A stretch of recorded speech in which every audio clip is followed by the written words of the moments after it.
Are there other tactics that you're using, like one with a developer? Hold on. Roxy, are you an expert in developer marketing?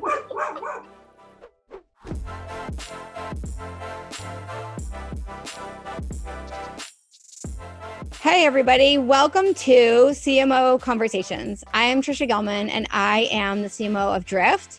And this is our bi-weekly podcast series where I get together with other CMOs and marketing leaders to talk about the future of sales and marketing, the changes and transitions that we see happening to the marketing world. And there's tons of change happening in the world today as we see the coronavirus travel around the world, upending our marketing activities and really what it is that we're doing in our jobs as marketing leaders. And people on the executive team who are trying to drive businesses forward in the midst of a multi-stage crisis. So I have Gonto here from Auth0, and we're going to have a very interesting conversation about sort of how we're driving our teams and what it is that we're doing to drive success for our companies. Very different companies, Drift and Auth0, with different buyers. But Gonto, why don't you introduce yourself and tell us a little bit about what you're doing at Auth0? Yeah, sure. So as you said, my name is Martin Gontovnikas, but everybody calls me Gonto, so I appreciate being called Gonto. I run the entire marketing team for Auth0. Auth0 basically sells authentication and authorization as a service. So if you are building a custom application, you need to have authentication for it, whether you target end consumers and it's a B2C application, or whether you target business customers and it's a B2B application, you could use Auth0. As Trisha was saying, our target market is both bottoms up from a developer side, but also like CTO, VP of engineering, etc., but more from the technical side of things, more than anything else. Okay, so thanks for introducing yourself. And I think we can have a great conversation here, which, you know, there's a lot of similarities, even though you are marketing to a totally different audience than Drift. And so I wanted to start out by talking about the fact that, like, here we are, we're doing this video podcast, and we're in Zoom. This is our life. We're like working from home. We might have some dogs barking in the background, so be prepared. I think, you know, like, it's normal. For me, I work in the office most of the time and I travel to Boston, but for you, like, your life for a long time has been remote. So like, how have you been driving success with remote workforce? I think that with remote, you have to be very conscious about clarity, alignment, and what you want to do. And it's not just from the marketing perspective, but rather from the company perspective as well. We have a published calendar, for example, with a certain cadence of how we will set up the year. So we start, for example, first week of January, and we define the company priorities, up to 3 at most. And then we define with the executive team what are going to be the OKRs, or the things that we want to focus for that quarter. The week after that, we have a cascading effect where I meet with my marketing leadership team, sales does the same, etc. And they all plan, okay, what are the things that marketing wants to do? Which of those are going to help the company OKRs? And which are the things that we still believe we should do? The week after that, we have the same thing, but with my team leaders. So now the demand gen team will do that, product marketing, etc. And then from there, that's the plan of what we are going to execute during the rest of the quarter. And we have check-ins actually remote, mid-quarter, and then end of quarter to see progress on OKRs around all of the extended leadership team to see how we are doing. So that, I think, has been one of the things that helps us a lot with that. We also have a very big deck about what is the vision, the market vision that we see, the company strategy, and then some of the department plans. So it's very clear, like, what is the company trying to achieve for that year. We try to update that yearly. And then finally, I do think there are 2 things that happen. One is when you're doing remote, you're missing the water cooler conversations. So something that we do are some fun activities. Examples, we actually sometimes have like happy hours for teams or for the entire marketing team where you can go and talk about anything. Sometimes we talk about work, sometimes we don't. We have brainstorming sessions that are set up on Zoom where we can chat about random stuff to get like new ideas. And we also do some special activities. Like, for example, we did a trivia 2 weeks ago. We're doing name a tune or find a tune. I don't remember the name, that you need to like say the name of a song. So I think like trying to do some of those things will also help with some of the remote work. Yeah, that was going to be my follow-on question is like, you're building out these like aligned goals and objectives that like you can clearly document in a Google Doc or something online that everybody can access. But like having this brainstorming and like really getting engagement and alignment while people are not together, like what are some best practices that you can share about how you do that? So first thing, I have two things for this. One is I'm a big believer of repetition and consistency. And the other thing I've learned is that I need to communicate and say things like the people that are listening to me are 5 years old. But just because I need to repeat it like very often.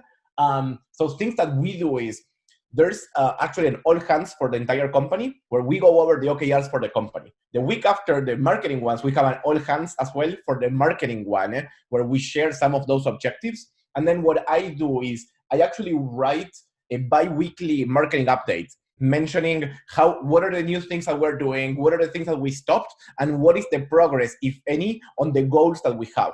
And we also have our own missions or priorities for the year. So every time I mention anything that we're doing, I try to link it with one of the missions because that's why we're doing it.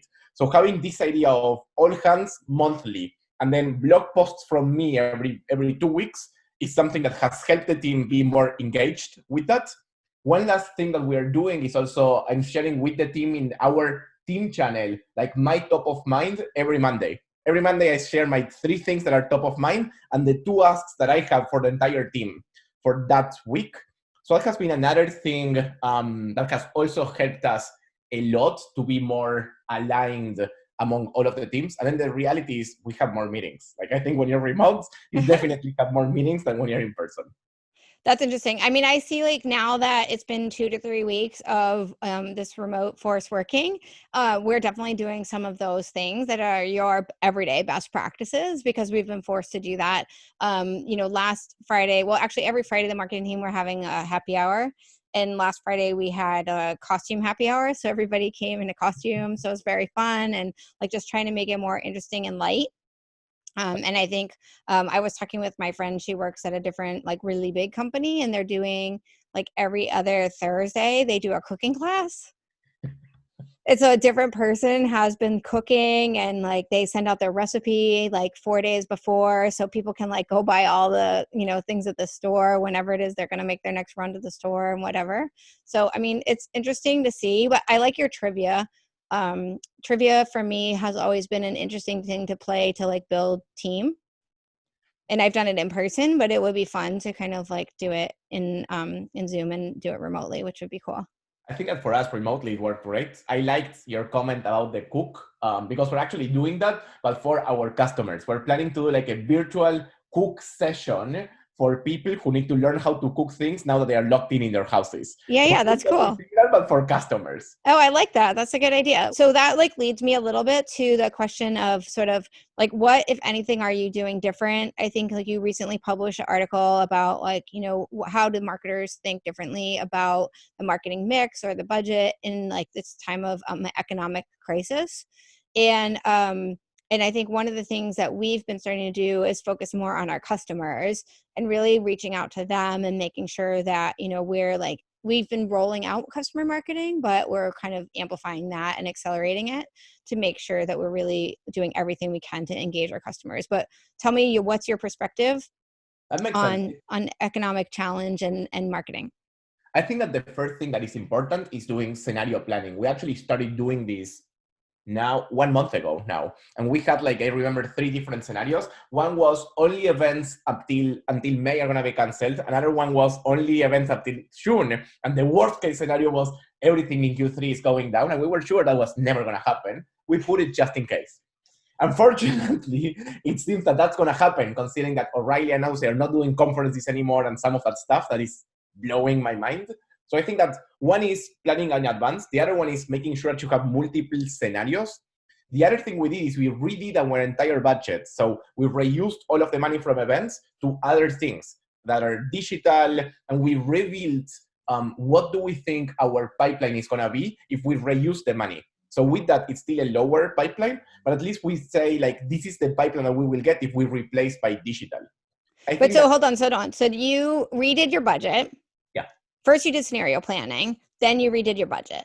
Now, when you redid the budget, did you do like what some people will call like zero plan budgeting where you said like, okay, let's start over? Or did you just say like, okay, let's peel back, like all the money from events is going to go to somewhere else? Where should it go? It was peeled back. We said all of the money from events are going to go to something else.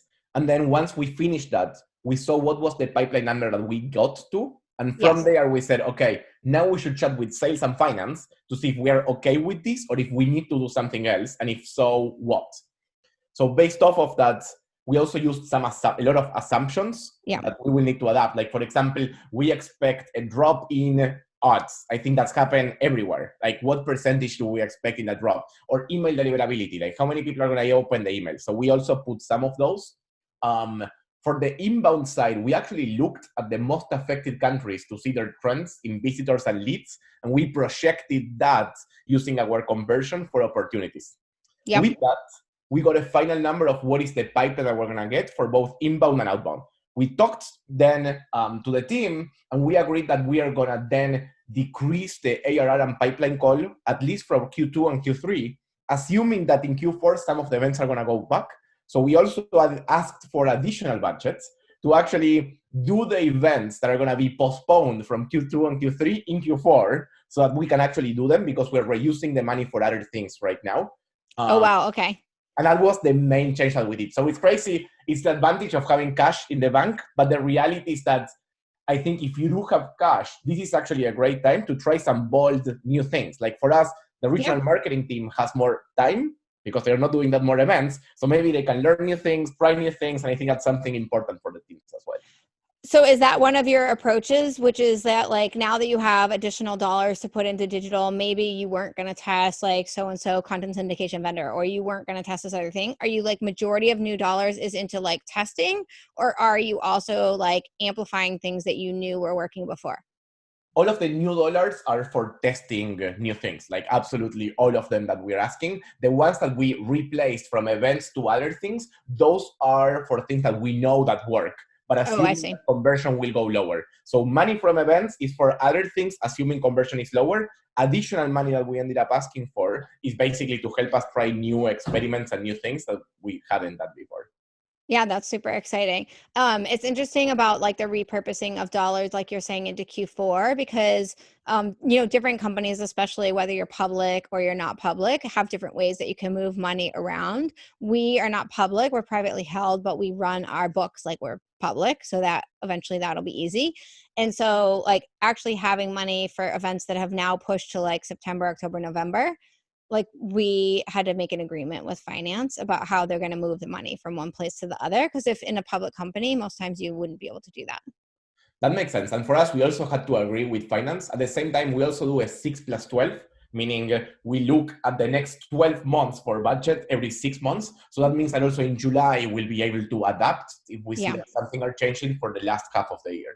Yeah, I guess we're kind of doing that the same way. We kind of budget for the year, then we like really plan for the 6 months, and then like we kind of like replan after 6 months just to take into account how the business is changing and things like that. So it's good. That makes sense. But so you are now doing all of these tests. So question for you, which is something that we talked about in the past before the economic crisis, is like you have this really big culture of testing and experimentation. And so I'm hoping you can explain to our listeners, like, how have you implemented this culture of testing? And like, what does it mean for the way that you've structured your team? That makes sense. I think we've started doing this probably 1 year ago, a bit more, that we had a bigger push on experimentation. And I think a lot of that came from repetition and consistency, similar to the other ones, from me and the rest of leadership, both in an in-person offsite as well as with others. But the main thing that we're trying to get people to understand is that in general, stats says that 1 in every 10 or 13 ideas will succeed. That means that 9 to 12 of your ideas suck. So if that's the case, what we need to do is be able to not, like, we don't know when the good one is going to come. So we just need to be able to try new things faster and faster and faster. So that's the whole objective that we're talking about. The other thing that I think is important, and something I talk with my leaders, is this idea of you can, like, if you want to be an experimentation driven culture, you cannot hold people like in a bad way for their mistakes or errors, because after all, you need to have mistakes, you need to have errors if you want to drive experimentation. So that's been the other push where you have to reward people for the actual experimentation, right? Like you can't just be like, oh, this person did $1 million in pipeline all the time because they did the same thing every day, and not reward the people who actually failed. Exactly. And it's more than that. Like we have a culture of like pixel perfect, like we like things to be great. So something we're starting to do now is when we start a project, we define, is it experimentation or we need pixel perfection? And if it's experimentation, your feedback will be less tough than others, because after all, it's about learnings. The other thing that we did for experimentation is, when we have a meeting now that we do every 2 weeks called the N+1 meeting. It's just because N+1 is greater than N, this idea of like trying new things. And the whole meeting is about, we have different stakeholders from the company, people from product, design, engineering. And when we want to drive an experiment that maybe is more than $10K, or you need additional help from other teams, you put it in this session so we can catch roadblockers or things like that before. And then once everybody's in agreement, we just go and do that experiment or test. So that has been another thing that worked. And so who is doing the test? Is it like anyone in the entire marketing team can come up with a test, or do you have a test group that's like a separate group? So we have the growth team, who basically is responsible for making sure that everybody in the org understands experimentation and knows how to define an experiment, how to define the KPI and stuff like that. But then everybody in the org can run an experiment. And they will get the help from growth, where they act as a consultant to the rest of the org on how to do experimentation well.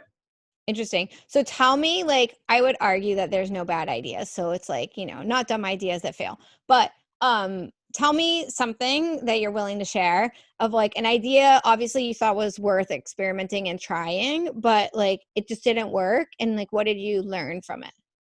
Like, I think that a good one for that is the first time we had an idea, we said, okay, as part of the sign up onboarding, if we want to get more revenue or more pipeline, maybe we ask people if they want to set up a meeting. And we did an A/B test for that. And then what we saw is that there was actually a decline of signups, like people dropping in the middle of the sign up when they were seeing that meeting thing, and we weren't getting that many meetings. So then we dig deeper and we started actually doing phone calls with people that dropped from the sign up to understand why. And first of all, when we looked at the data, we saw they were all developer roles. Secondly, when we called them, they felt that because there was the phone call thing, that it was going to be a very enterprise product. So based off of that, we reiterated on it and we said, okay, now we're going to only show the proposal to set up a meeting for roles that are director of engineering, VP of products, etc. And once we did that, we actually started getting more meetings because we were highlighting it even bigger for those roles. But then for developers, we weren't showing it anymore. So there was no drop off in signups, and then it started increasing. So in the end, it worked. But the first idea that we did was shit. Yeah, that's awesome. This is a thing that I think is really important for marketers to take away, and that I try to instill into my team is like, you should really set goals. And if you don't have any data to like base your goals on, that doesn't mean you should not have goals, right? So it's like, okay, I don't know, like I'm going to do a new email nurture program. Like, I don't know, like I should have a goal. Like what percentage of people are going to open the first email? What percentage of people are going to make it through? And then at the end of the day, because you have those goals, you can see like what's working, what's not working to the goals. I mean, you could set the goals based on some amount of like hypothesis that you have. And then the key thing is that when you're doing things, whether it's like an experimentation category or a 100% thing that you have to be able to like learn and grow from it. And if you haven't set the goals to frame a conversation of growth, then you don't have the conversation. You're like, oh, we did it. Yeah, it's done. Okay, move forward, But if you say, hey, like we're going to have a new nurture, it's going to have a 40% open rate on the first email, 20% of people are going to make it through. And you start to see that either you're like surpassing the goal or you're missing the goal. Then you actually have a way to say like, okay, what is the learning? How do we take it into other things?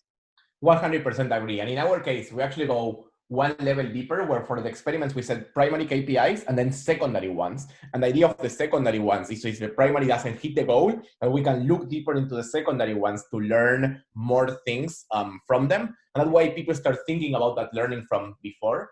One tip, when people, like, we try to look for the baseline, as you said, but when you don't have a baseline, what we usually do is we ask people, okay, what is the worst case scenario for you? What is the best case scenario? What is the average for in your mind? And we make an average of the three, and then we say, okay, like this is the number for the goal. If we don't have any data, and at least we start generating data going forward. Yeah, no, I think that's great. And I think that's like, even that alone can be a part of the experiment. Like maybe you're not even doing something new, but the experiment is that you're going to like set these goals and try to hit them, and then like learn the rigor of like meeting on a daily basis or a weekly basis or whatever the timeline makes sense to actually evaluate the goals. And especially if it's cross-functional, right? Like it could just be that like the new experiment is that you're going to more tightly align with product and with end and with sales to deliver something. And then that's like a new thing that you as a team can learn and grow, and you can like build from that. 100%. And I think that like part of that idea of like you need to have a KPI, it's the same for teams. Like I think that for us, experimentation works because every marketing team has their own KPIs as well. And even some roles, like regional marketers, have a pipeline goal for themselves. Growth people, some will have a pipeline goal, some will have a leads goal, but everybody has one in their role, regardless of the experiment. And that's also what they are doing to drive experimentation. Is what is the KPI that my team is driving? Yeah, I like that. What is it like? So you talked about your growth team, but how do you have your team set up overall? And are there any pods where instead of everybody being remote, the actual team is together? We don't have anybody that is the actual team is actually together. Okay, so that answers that question. We do have people on specific regions, but I'll go into that. So the whole team in general, we have one team I call, it's like the content generating team that is contemplated of product marketing, but also in our case, technical content and developer relations. Because we target developers, we have the DevRel team that goes to speak at conferences and stuff like that. And the technical content team is actually a set of engineers that write content for our blog to allow us to have like 5 articles per week that we're shipping that are like good quality content. So all of those content related ones are working together under one team. We then have the go-to-market team, which is a more typical outbound demand gen. Inside that, we have like partner marketing, customer marketing, regional marketing, ABM, and all of the more typical demand gen. We then have growth. Growth focuses on inbound mostly and ads, but it's more focused on the digital side of the experience. And in growth, what's interesting is that each person in growth actually owns a part of the funnel and owns a KPI for that part of the funnel. And a lot of times what we do is they are sort of the product manager, and depending on what we want to do, we create cross-functional teams where maybe the growth strategy for acquisition will work with one person from product marketing, one person from content to drive an experiment for a certain number of time. Okay. Part of growth team is also marketing engineering. So we have our own engineering team divided into growth engineering, so for experimentation, marketing engineering to drive like implementation of Marketo, Salesforce, and stuff like that from the engineering side. And that's it. Then we have corp comms. Corp comms for us is analyst relations and public relations, like in any other company. We then have brand marketing, which is a weird team, but it's a team that is composed of social media, copywriter, and brand campaigns. And it's about this idea of thinking about how we sound, brand campaigns, and things that are not pipeline related or main KPIs related, let's say. And then last one is marketing operations, which is a typical Marketo, Salesforce, and helping us run the entire org. So more like, so you have your like marketing engineering team, which is more about the implementation of the tools. Operations is more like the running of the tools. Correct. Yeah. And they're in separate groups. Yes, because marketing ops actually doesn't report to marketing. We have an centralized ops. It's exactly. It's like we have the revenue ops team that is sales, CS, and marketing ops all together. Yeah. We have the same thing actually. Pros and cons, I think, still like doing that. But like the fact that we actually have very strong ops to me is the most important thing. Where it lives is not the important thing.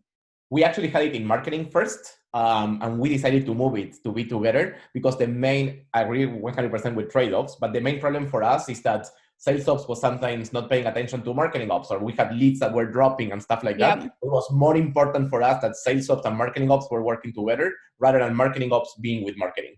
Yeah. So, okay. In the past, you were working with companies that were in the US, but you were in Argentina. Yes. Now you're in the US, but everybody is remote.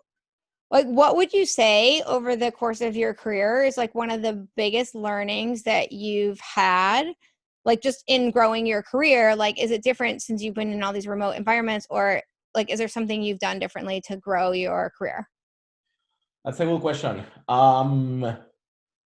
Different things that I can think of. One is I'm a firm believer in being genuine, like being myself. I used to think like I need to have executive presence and I have to talk differently and like have an aura or something like that. And something that was interesting for me is that by being genuine, if I do skip levels or I meet with people, I actually get to learn what's really going on in the org, what things are working and what things are not working. So I believe that if you're genuine and honest, you're going to have a superpower with the team of knowing what's going on all the time. And if you know, it's easier to fix it. So I think that that's been one of the things that has been important. The other one is human contact. Like, even though we are remote, we do have an yearly offsite where we all meet together. We have a marketing offsite where all marketing meets together. So I think like having a place where everybody can meet in person and even more with other people, I think has been really, really important for us. And then the last one is, I think it's okay to fuck up and make mistakes. Like I still remember, I torture myself every time, but I still remember we spent $300K in ads, for example, that were driving signups, but then none of them were being activated. So it's like, why the fuck did we spend it? And I think that the ability to say it's okay for me to make mistakes and don't know it all, I think has helped me with my career. I actually do have one more that I just thought of. I was scared in the beginning that I feel I've hired people that know more than me. That in the beginning I was scared, like, no, not all of the ideas are gonna be mine or something like that. And I think that being able to focus on hiring people who are better than you on specific things is what's gonna drive your team. And you need to be okay with your help. It's more about getting things done, emotional support. In a lot of times, that's more useful than just being able to tell them what to do and why. Yeah, and I think that's like a growth thing from just generally like your career, right? Like, I mean, I'm a firm believer in hiring people that are smarter than me, that know how to do things more than me. I like to know how they work and like have that sort of one-to-one connection with people to understand what they're doing.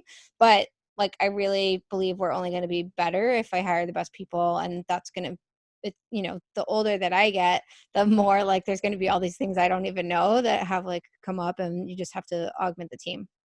100%. But I think it's hard in the beginning. Like I was feeling this, like all ideas have to be mine and stuff like that, which then I think as you grow, you start to learn that that doesn't make sense. Yeah. I think it's also becomes hard to like have that authenticity that you said of like, the approachability and like being really genuine and real. If like you're so focused on like, it's my idea, then it comes across as like a big ego thing too. 100% agree. Yeah. So we started the session by talking about the fact that Auth0 is marketing to a totally different technical audience than Drift, which is much more marketing and sales. And so I'm sure we have a lot of people. It's been a growing category to market to developers and technical buyers in the past 10 years. So what would you say is unique about marketing to this group of people? There's now a lot of chatter about this idea of product-led growth that makes me feel like really happy about it.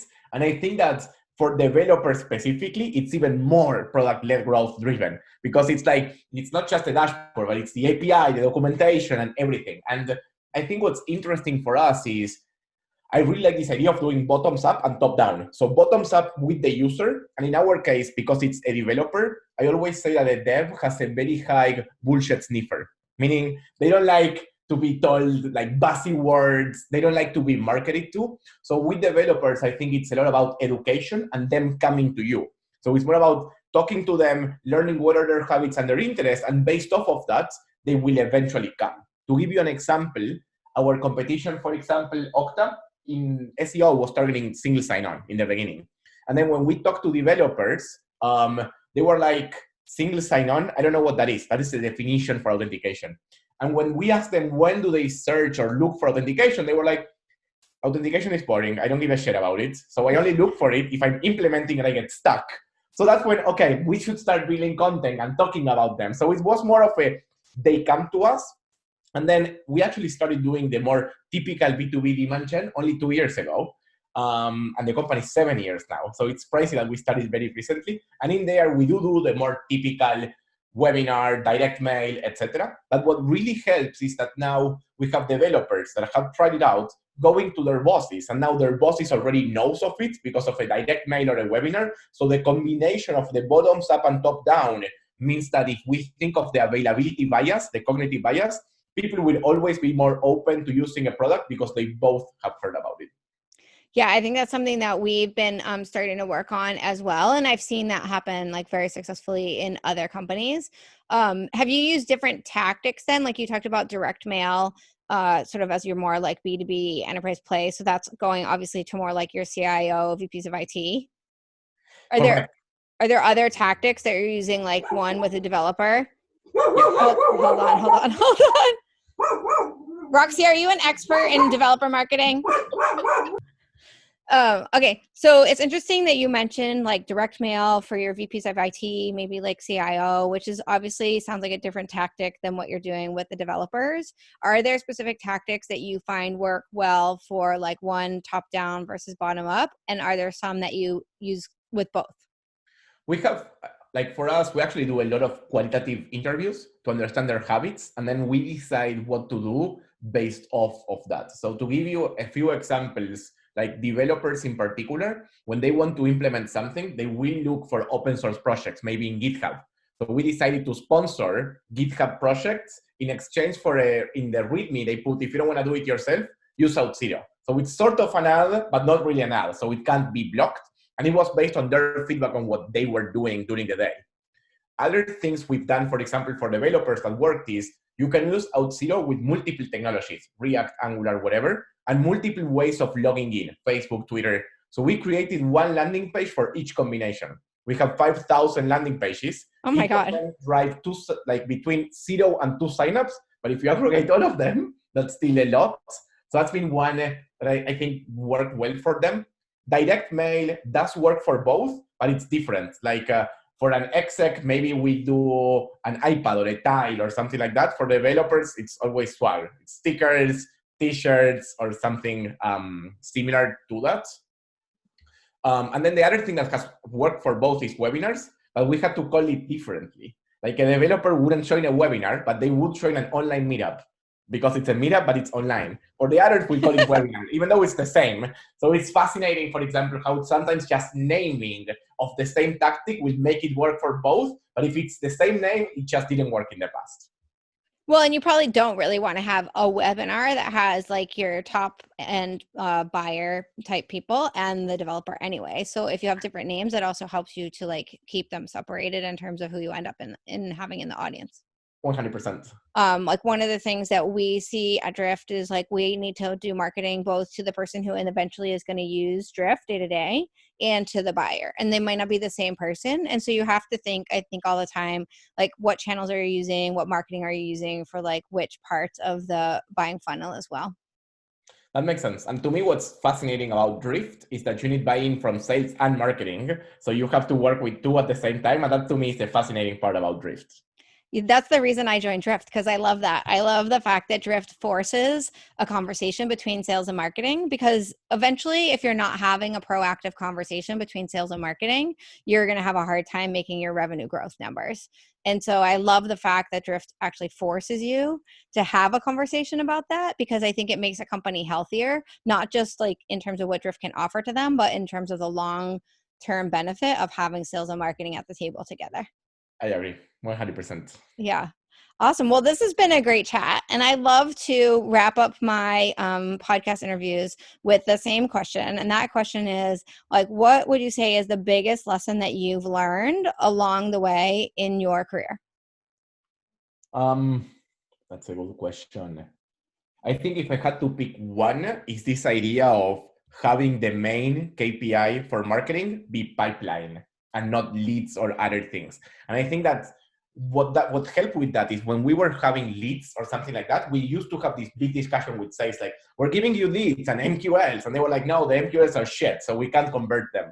And I think that if you get to pipeline, that means that it's a real opportunity. It's a sales qualified opportunity with an ARR, a possible ARR. So then it's undisputable that it was driven or not driven by marketing. So I think that if you have a pipeline and you can correctly measure that that pipeline is driven by marketing, by who and why, I think that's on one side, it creates a better conversation and discussion between sales and marketing, and it means we're both on track. And on the marketing side, everybody knows that their main objective is pipeline. So whether they get it from signups or people clicking in talk to sales, like I don't give a shit. It's more about pipeline is the objective. So I think that it helps alignment in marketing, but also with sales. Do you think there's a risk on that certain parts of marketing maybe don't see how they attach to pipeline? Like, let's say like your comms team and like the product marketers and things like that? Part of, because so for product marketing, for example, we do assign them to pipeline, because what we do is we check the pipeline from the integrated campaigns that they are running. So we check the influence number. For the corp comms team, it is true. But for them, for example, we have other KPIs and they know that they are influencing the pipeline, even though they don't have a KPI for pipeline. And is that part of you, you started by talking about like the importance in a remote environment of having like clear communications and OKRs and all those things. So that's part of where you set up those goals and objectives?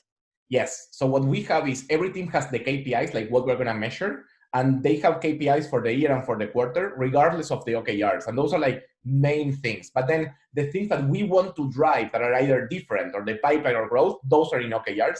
We have, I would say we do OKRs weirdly, because we don't have just metrics. We sometimes put projects or things that we want to do. So it's weird like OKRs in our sense that some is pipeline related, but then we also have projects in there.